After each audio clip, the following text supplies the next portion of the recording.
بال جو گرتے ہیں، بال دو منہ والے ہو جاتے ہیں، اور بہت سارے لوگوں کو گنجا پن بھی آ جاتا ہے.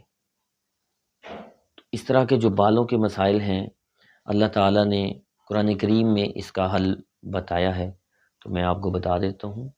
آپ نے کرنا بالوں کے لیے اس طرح ہے کہ آپ نے روغن بادام 50 گرام لینا ہے. آپ نے روغن ناریل، جس کو گری کا تیل بھی کہا جاتا ہے، آپ نے 50 گرام لے لینا ہے. اور روغن آملہ، یہ تینوں آپ نے 50-50 گرام لے لینے ہیں، ان کو مکس کر لینا ہے. اور 30ویں پارے کے اندر سورۃ اللیل ہے، جس کو واللیل بھی کہا جاتا ہے، آپ نے 41 مرتبہ صبح بعد از نماز فجر پڑھ کے اس تیل کے اوپر دم کر لینا ہے. اس تیل کو آپ نے مسلسل اپنے بالوں کو لگانا ہے، جیسے معمول کے مطابق